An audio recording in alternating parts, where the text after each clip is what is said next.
We are witnessing history. In this special edition of OC News, we look closely at how daily life has changed because of the coronavirus.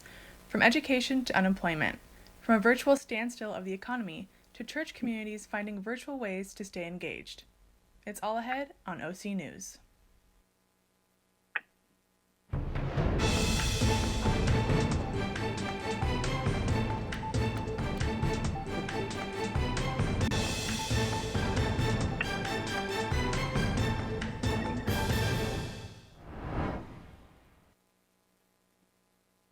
Hello, and thank you for joining us at OC News. I'm Tian Williams. Welcome to this special edition of OC News. All of us have been working from home since the stay-at-home orders were issued. Honestly, it hasn't been easy as we navigate this new normal. We start this show with the impact on education. Children across the nation are learning to adapt to virtual learning. It's amazing how technology has allowed us to continue and educate. Now, let's take a look at some of the effects the pandemic has had on the elementary school system. Hi everyone, welcome to another Read Aloud. I just want to say that I miss you all and that I can't wait to see you guys on the Zoom chat that we're going to be having every week from now on. Read Aloud is a normal part of the school day for Miss DeLeon and her third grade students. Even though they can't be in the same room together, they can all be together virtually. Students have been requesting those read alouds, and it's been fun just hearing their feedback, I think, and kind of just making that part of their routine every week. Creating a routine is essential for creating some type of normalcy for young children. Ms. DeLeon will soon attempt to teach through live streaming. However, this may not be as simple as in theory. Parents are dealing with newfound pressures, ones they were not expecting. I have a newfound respect for teachers. It just puts things in perspective, you know? We're dealing with one child, our child. It feels kind of... Teachers deal with, how many kids are in your class? Like 20? No, it's 21. 21 kids. If us parents are feeling overwhelmed with this one, with our own one child, how do these teachers feel with 20 kids that don't belong to them, that don't respond to them like they respond to us? How much harder is it for them? The hardest thing for 8-year-old Alice Aguirre is not being able to see her classmates. Well, miss my boyfriend, my teacher, my friends, my desk. Campuses remain empty as students attempt to shift into a new reality. I'm standing in front of a local school where it should be rush hour with cars lined up around the block, but instead I'm greeted with silence. The silence spread throughout schools was initially only for 2 weeks, but as coronavirus spreads rapidly, schools are ordered to remain closed for the remainder of the school year. What was once considered a second home to many students has been converted to a laptop. Schools across the nation have offered their students Chromebooks to rent free of charge. We have a lot of online platforms that our students are already learning through. So my first instinct wasn't, oh, how am I going to teach from online? My first instinct was, how are we going to adjust to the day-to-day and not being together? Not being together can also mean a difference in workload for students. I mean, more homework than I usually did. I just only got 3 pages of homework. Online, it's kind of Like 10 pages. It's now been 6 weeks of virtual learning. As the health crisis shifts by the hour, it is uncertain whether classes in the fall will be held in person. Reporting for OC News, I'm Elizabeth Manzo. Thank you, Elizabeth. It's been pretty hard adapting to virtual learning myself. How do these kids keep their spirits up in such a difficult time? Well, Ms. Dillon was telling me how she sets up scavenger hunts for her students. She'll tell them to go find something orange or something they've created, and they all get really excited to come show their classmates online. It's almost like a little virtual show and tell. She also tells me that she encourages them to document how they're feeling in a virtual diary. We're living in difficult times, but they're also very historical times. So it's important that we document how we're feeling, but it can also be really therapeutic. Well, that's great. I might have to take on a virtual diary myself. Thanks, Elizabeth. The coronavirus has impacted all of our lives, but perhaps none more than those in school. Ivan Duran takes a look into how these students and teachers are adjusting to a new school. Hi, Miss Whitley, it's Walker. Hi, Miss Whitley, this is Jazzy. Hi, Miss Whitley. Virtual communication has become the new norm, as all schools throughout the country have closed due to the COVID-19 pandemic. The virus is altering nearly all aspects of life for many, but perhaps none have Longtime seamstress Jennifer Mott has been making masks for her neighbors for over a month now. She sat down with me over Zoom to show me how it's done. The hardest part is following the pattern instructions. Sewing is not difficult. The professional grade masks like N95s are already in short supply for everyday citizens, since medical workers need them the most. But Jennifer shows us how quick and simple it can be to protect yourself using home materials. Starting with a pattern, then cutting around the template to make the inside and outside of the masks, then using interfacing fabric for an extra protective layer, all sewn together in just around 30 minutes. The finished product? And others have had the same idea. This was the site outside Joanne's fabric store Friday, the line around the corner filled with people waiting to get their hands on materials, especially elastic. Elastic is like the holy grail right now to get a hold of elastic.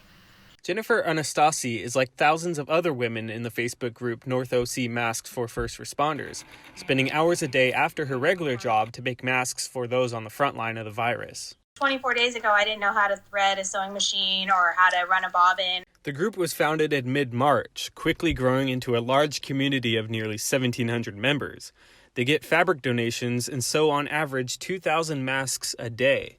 We're handling anybody that comes to us, if they're a first responder or they're an essential frontline worker that's, maybe getting hazard pay for what they're doing. Anastasi says professional mask shortages mean medical workers are reusing the same N95 masks for days, and that their fabric masks are adding additional protection to fill in that shortage gap until more arrive. They're wearing our fabric mask over their N95s to go between patient rooms. We're kind of the modern day Rosie the Riveter. Sewing is becoming a skill that can help fight. So whether you're a longtime seamstress or an amateur at the craft, homemade face masks are an adequate measure to slow the spread of coronavirus, and they're here to stay, as more and more businesses and counties are requiring customers to wear masks. Kay Bucknam, OC News. With the coronavirus pandemic sweeping the globe, students have now switched to virtual instruction, which has proved to be harder for some students than others. This starts at Cal State Fullerton, where campus has now been closed for 5 weeks, and students are giving their thoughts on how the transition has been from putting down their backpacks and picking up their laptops. Virtual instruction has been mandatory at CSUF since March 25th, and since then, students' lives have changed drastically. Sophomore Brennan Wilcom talks about the change to virtual instruction and how it's impacted his daily routine. It's kind of nice just to be in my own environment too. Like I could just wake up in my room and then I could go to class right then and there instead of having to commute a far distance. So it puts a lot more time on my hands and helped me learn some better time management skills and stuff like that. Although some students are okay with the switch to virtual instruction, many are finding it difficult to focus due to the lack of interaction that is missed from the classroom. Studies show that many students are becoming exhausted by Zoom lectures due to the fact that there's only a box to focus on and no form of nonverbal communication that many students depend on when learning. This leaves students like Zach Ferris unmotivated to learn, with him having little interest in the video chats that have replaced his in-person lectures. Online classes haven't really been awesome. I've really lacked motivation. And it's also kind of hard because my laptop doesn't support the software on Zoom. So I've either had to call my teacher and talk to her on the phone or watch the Zooms afterwards and download them onto there. With there still being uncertainty about COVID-19, CSUF students may have to learn to adapt to Zoom the best they can as the university prepares for a virtual fall semester. Hopefully the halls of CSUF can soon return to normal as students continue to pursue their degrees from their homes. I'm Chase Napier, reporting for OC News. Thank you, Chase. With essential businesses remaining open and non-medical face masks required in some countries, face masks have been in high demand. Cade Buckman has a story on people making masks for the community. Longtime seamstress Jennifer Mott has been making masks for her neighbors for over a month now. She sat down with me over Zoom to show me how it's done. The hardest part is following the pattern instructions. Sewing is not difficult. The professional grade masks like N95s are already in short supply for everyday citizens, since medical workers need them the most. But Jennifer shows us how quick and simple it can be to protect yourself using home materials. Starting with a pattern, then cutting around the template to make the inside and outside of the masks, then using interfacing fabric for an extra protective layer, all sewn together in just around 30 minutes. The finished product? And others have had the same idea. This was the sight outside Joann's fabric store Friday, the line around the corner filled with people waiting to get their hands on materials, especially elastic. Elastic is like the holy grail right now to get a hold of elastic. Jennifer Anastasi is like thousands of other women in the Facebook group North OC Masks for First Responders, spending hours a day after her regular job to make masks for those on the front line of the virus. 24 days ago, I didn't know how to thread a sewing machine or how to run a bobbin. The group was founded in mid-March, quickly growing into a large community of nearly 1,700 members. They get fabric donations and sew on average 2,000 masks a day. We're handling anybody that comes to us, if they're a first responder or they're an essential frontline worker that's, maybe getting hazard pay for what they're doing. Anastasi says professional mask shortages mean medical workers are reusing the same N95 masks for days, and that their fabric masks are adding additional protection to fill in that shortage gap until more arrive. They're wearing our fabric mask over their N95s to go between patient rooms. We're kind of the modern day Rosie the Riveter. Sewing is becoming a skill that can help fight. So whether you're a longtime seamstress or an amateur at the craft, homemade face masks are an adequate measure to slow the spread of coronavirus, and they're here to stay, as more and more businesses and counties are requiring customers to wear masks. Kay Bucknam, OC News. Thank you, Cade. What started out as making a few masks for her daughter's company has turned into a local Fullerton resident making over 10 masks a day for the community. I had the story on this. Check it out. With masks being required in LA County and now Fullerton, there has been a huge demand for masks and not enough supply. Different companies and residents have started making and even donating masks to help during this pandemic. Local Fullerton resident and wife of fire captain at LA County, Diana Fitzpatrick originally started making masks for her daughter's real estate firm to keep co-workers and clients safe. The LA City fireman, his wife has cancer, so I had made one for husband-wife also, and then I'm continuing to make them for the fire department and to protect the wives and family members. Her masks to the fire department are purely donations, but Fitzpatrick then had requests from friends to make masks and started making about 10 masks per day. Fitzpatrick orders different fabrics on Etsy, so there are a variety of designs for people to choose from. And then when I had to actually pay for my materials, then I started charging, to get my costs back. But so probably about $8 I've been pretty much charging for the masks, just so I could replace for the materials. So I'm not really profiting a lot. I'm just helping everybody out, basically. Onzi, a yoga apparel company with their production based in LA, decided to help out and donate masks, with masks also recently available for sale to consumers. And we took that fabric and made a sample, and the next day I decided to call Martin Luther King Hospital. I actually had a friend who was a nurse in the ER department and said, "Do you guys want some masks? I think I can make some." And she said, "Yeah, let me put you in contact with this person." And so the initiation of it was really reaching out to people in the medical environment to see if there was a need, and all of them right away were like, "Absolutely, please. We would love to have those donations." The LA Protect program called all clothing manufacturers to come forward and make 5 million non-medical masks. Onzi was then approved as an essential company to make masks. These masks are made up from upcycled fabrics used in Onzi's yoga clothing. It's pretty wild what we're having to do in order to live and breathe in. And if we can add kind of our touch that we've done in yoga clothing, whether that be through like a beautiful color or a print or spirit, we want to bring that forward also as we make these masks. Roughly 15,000 mindful masks have been donated to a variety of hospitals.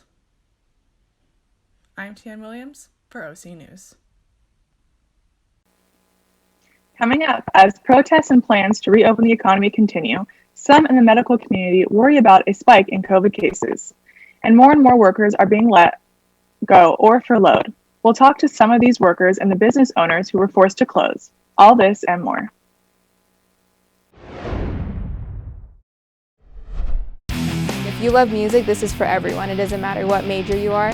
This is such a warm place to come get involved and to meet people. If you want to do this, you should do it. You don't need any experience at all. Our entire crew loves music, and this is the one place where they can just let go and be free. What makes Titan Radio special is that this is the music taste of just students. Titan Radio just gives you the freedom to basically just be who you are. Every student should take advantage of this radio station. You'll gain valuable life lessons that you won't gain inside of the classroom. Our DJs and our volunteers actually move on from here and get outside jobs. They land their first internships, they nail their interviews because they have this on their resume. I 100% recommend people to get involved. And the process for getting involved is as easy as going online and applying on our website. Titan Radio is expressive, fun. It's a party. I love my job. I've probably learned more here at the station than I have my entire life.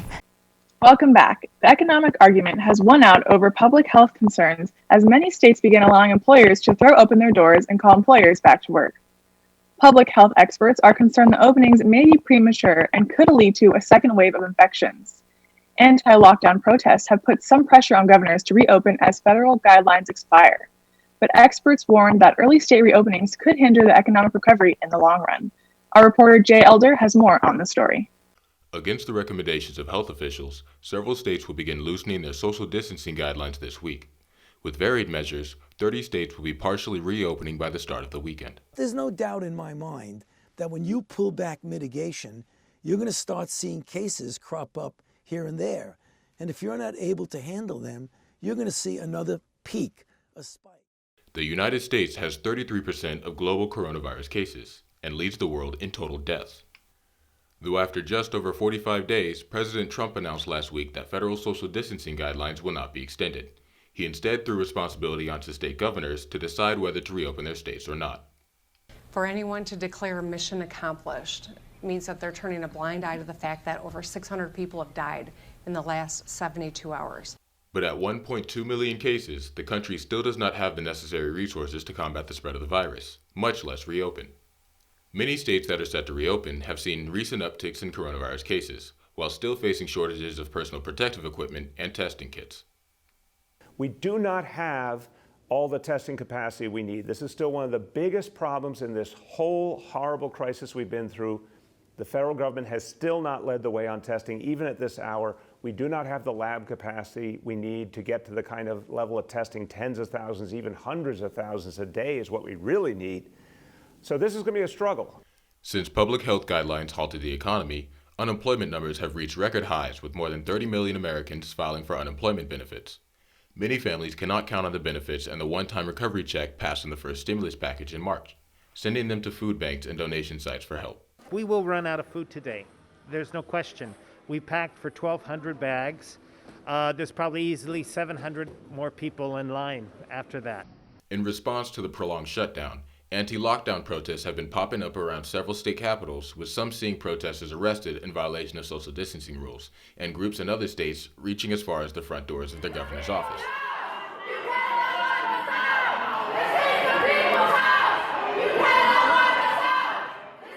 Critics of the protests are concerned with aggressive displays of military-style weapons and protesters' lack of regard for social distancing guidelines, while health officials stress that the extension and maintenance of stay-at-home guidelines are needed for the long-term fight in combating the coronavirus pandemic. If we open up too soon, we're going to see a resurgence of cases, a lot more people getting sick and dying, and we're going to have to shut back down again. For OC News, I'm Jay Elder. Thanks, Jay. When the world went into lockdown, essential employees didn't. Let's take a look at how their work experiences and how they've adapted. Our reporter Miranda Gonzalez has a story. When the coronavirus broke and the country went into lockdown, many feared what was to come next. But as people across the country begin to protest in hopes of the lockdown being lifted, states are feeling pressured to open back up. And with summer around the corner and the recent heat wave, people are itching to get out of the house and onto the beaches. However, essential employees have had to make the most adjustments to what is to come. People don't seem to understand that the employees at the store level don't control what we get. Grocery store workers have been affected by farms closing due to the pandemic.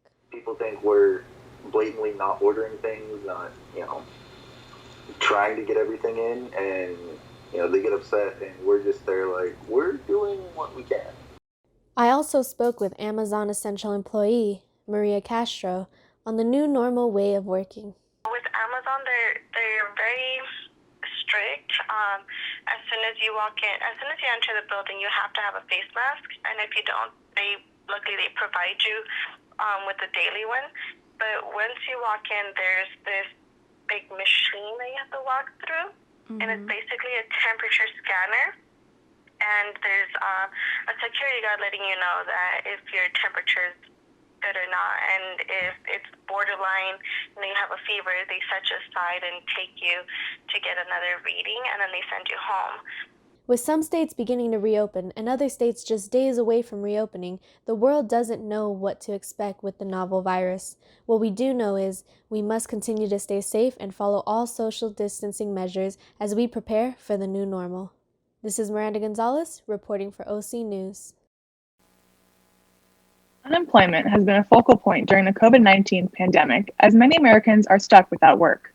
Our reporter Glenn Hernandez gives us the facts on how some people are dealing with this. For many Americans, work felt like a mundane routine they had to do each and every day. Give me a second, my phone is ringing. It's my employer. Oh. However, thanks to the COVID-19 outbreak, there's a new mundane routine that Americans must do in order to protect the state and the nation of spreading the virus. On March 14th, California Governor Gavin Newsom issued a stay-at-home order for the state. As time passed, many other states followed California's action and issued their own stay-at-home orders. However, one of the side effects of these acts was closing down non-essential businesses or anything deemed not important in fighting the spread of COVID-19. This led the national unemployment rate record to shatter. As of writing, 26.5 million Americans filed for unemployment over the past 5 weeks. More than 3.8 million Americans filed for unemployment last week, a trend that is declining. The highest week of unemployment filings was the week of March 28th, with more than 6.8 million Americans looking for benefits. The previous record, 667,000 in the week of February 21st, 2009, 11 years ago. For some Americans, unemployment gives them more time to do stuff. I have a list of movies I haven't watched yet just because I've been so busy with school and work. I've been tackling that on, and I'm a decent amount in movies. For others, they are worried about how their bills will be paid.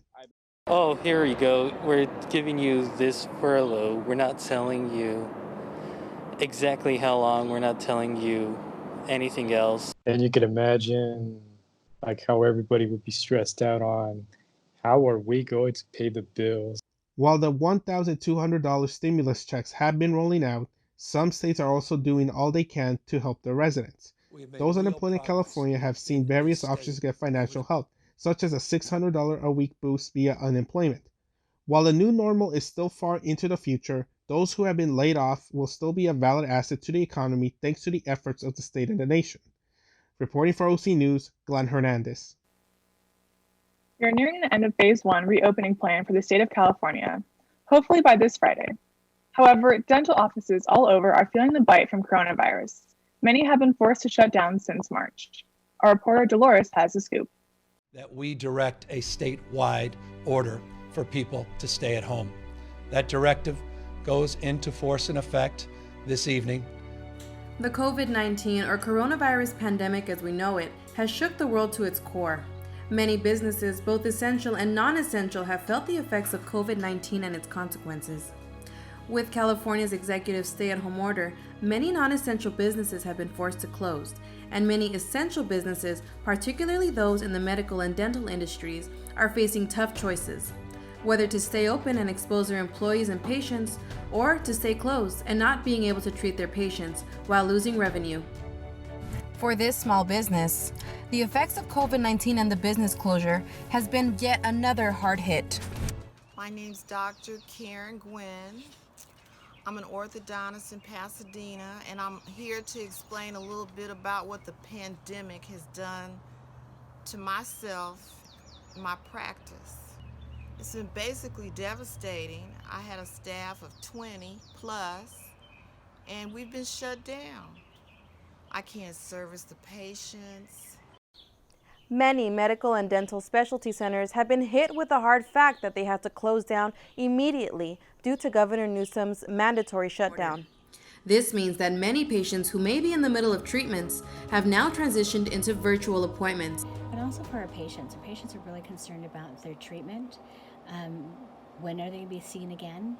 And the financial investment that they put into their braces. All non-essential workers are directed to stay at home, except for necessary tasks such as getting food or medicine. It has given me a chance to really think and assess what's really important. And your family comes first. I think this has shown what our society has done to keep it together. People are in the middle of treatment, whether it's braces, ophthalmology, neurology. And the question is, up to what point are they essential? Time will only tell what time they'll be able to open back up. Right now, the supposed date is May 15th, but who knows how much longer it can be. For OC News, I'm Dolores Alvarez. For many expecting a child, it's a magical time. But combine pregnancy with a pandemic and the magic turns to worry. Alexa Olivo has the story. We're experiencing a viral pandemic. Stay-at-home orders have been set in place, and people have been instructed to take extra precautions, like wear a face mask when you're in public. But what does this virus mean to pregnant women? What are the safety measures taken by hospitals to ensure the health of the mother and the child? And in case of a mother-to-child transmission of the virus, what does this all mean? With these questions and more, let's find out. Not only has there been a shift in the way hospitals treat women with child, but the entire dynamic of a pregnancy experience has completely turned virtual. Families now have to gather in front of a monitor to await a gender reveal. And most recently, a new trend has arisen. Families have found a way to be more creative, like organizing drive-through baby showers. I got a chance to speak to Guadalupe. A 25-year-old woman is expecting her second child, and amidst the virus, this is the last thing she had prepared for. I had 2 baby showers planned, one for my husband's side of the family and one for my side of the family. We're Mexican, so we're really big, so we had to separate them in 2 different baby showers.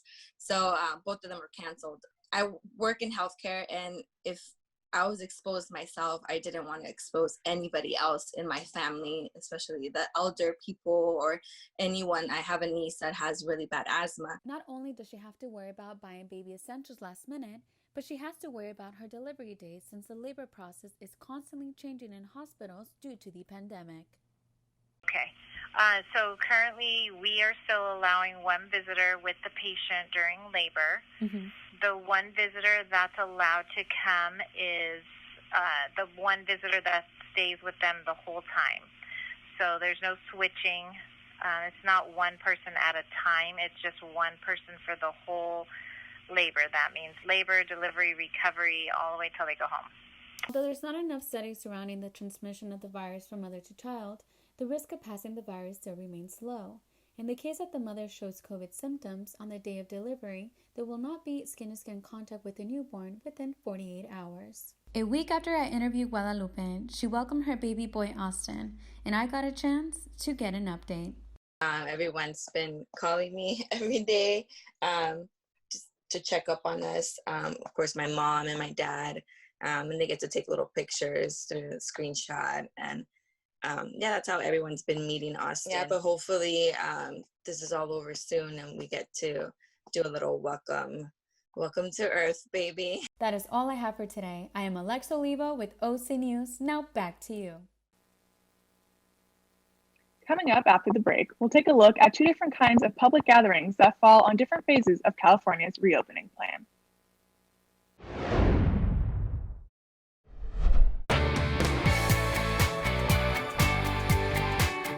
I think the best thing you can do here as a comm major at Cal State Fullerton is to get involved. Someone who really wants to get into the film or TV industry should definitely get involved with Titan TV.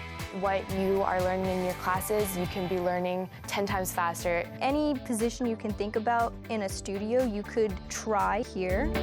There's many different types of shows. Me, I'm involved in entertainment. Some people want to do sports. Some people want to do, more hard news. Since it's student run, we all kind of hold each other accountable and we make sure that we all make it the best quality content that we possibly can. I feel like I'm ahead in my classes because of the involvement I had here. I kind of have a little bit of an advantage compared to some of my classmates.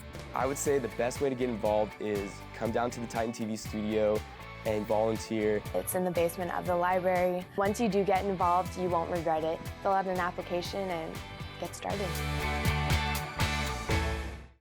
Welcome back to OC News. Many non-essential businesses have closed due to the COVID-19 pandemic, gyms being one of them. Our reporter, Angela Zubia, gets an inside scoop on how the virus has affected frequent gym goers. It has now been roughly 2 months since Governor Gavin Newsom issued a stay-at-home order for the County of Los Angeles. This resulted in non-essential businesses closing down. I'm here at 24 Hour Fitness in Santa Fe Springs, where once the parking lot used to be so filled that you couldn't even find parking, and now it's a ghost town. The gym used to be a sacred ground for many, but since the COVID-19 pandemic, it's been a difficult transition for workers, patrons, and gym enthusiasts.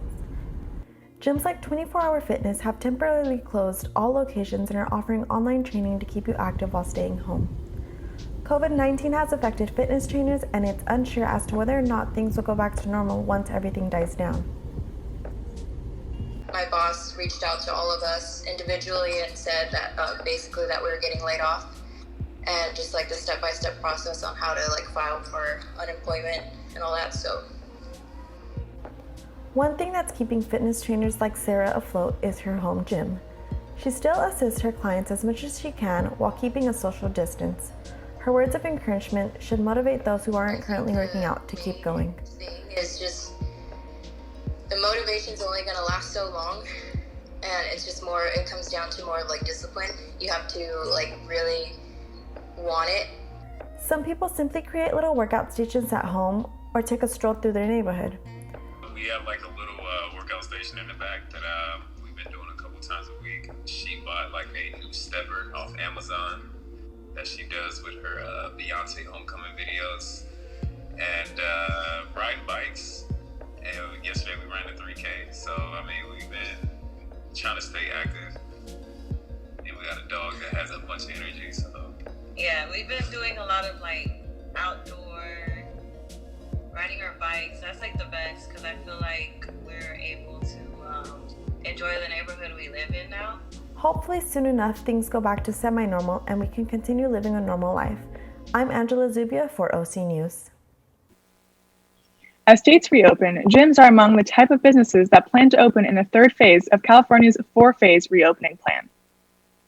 Stay-at-home orders have changed our lives in many ways. We are working from home, schools have transitioned to online, and for some people, their spiritual connection can't be in person. We will take a look to see how churches are staying connected with their communities. Although the church is closed, long lines of cars are coming to church for drive-through confessions. Christians believe the act of confessions is a form of receiving peace, God's forgiveness, and mercy. Father Ben has shared his experience hearing confessions in a drive-through. Jesus went out into the streets and met people where they're at, and we're meeting people out in the parking lot. So it's a great experience. Some churches have also offered drive-through prayer. It doesn't matter where you've come from, where you've been, what you believe or what you don't believe. We would have the honor and we would love the privilege to actually pray with you. The church is the people. Many churches like St. Anthony's have transitioned to having daily virtual masses for members of their community to stay spiritually connected with their church. If you look around me, the church is empty. The only people allowed to be inside the church right now are the members that help with virtual masses and services. The difference of not being able to attend Mass in person is that the community is not able to receive the body and blood of Christ. Some members of the church have taken the body and blood in their home. Other churches, such as The Rock, have stayed connected with their community by also providing daily online services. Aside from watching online services, Rachel believes quarantine has brought her family closer by reading the Bible together. We can come back and sit together as a family and discuss, pray about issues that the Lord's put in our heart. What message can you bring to those people who, are just seeing everything that's been going on throughout these past couple of weeks? The message I would like to give is God is there with us. I think the greatest fear is when we're suffering and we think we're alone. And I think that's what people today might be feeling right now. They're now quarantined, they're isolated. And I would invite people to turn to Jesus in this moment. For Christians, COVID means Christ over virus, illness, and death. Reporting for OC News, I'm Monique Barrios. Churches are supposed to reopen in Phase 3 of California 4-phase reopening plan. What inspired you to do this story? I think what really truly inspired me to do this story is people's faith. Christians believe that there's power in prayer and in serving one another, and there's these online services that the churches have provided for all communities to watch with their families. I think that's awesome. Thank you so much, Monique. Thank you. Okay. Thank you, Monique. That is all we have for you tonight. But before we go, congratulations to our Titan TV communications team for winning a university award for teamwork and collaboration. Araj Shadaram, Nathan Jeffers, Jeffrey Winton, and crew were recognized for their collaboration and cooperation and open communication. Thank you to the Titan crew for all your help this year. And thank you to everyone who joined us for OC News tonight. I'm Tian Williams. Stay safe, everyone, and we'll see you next time.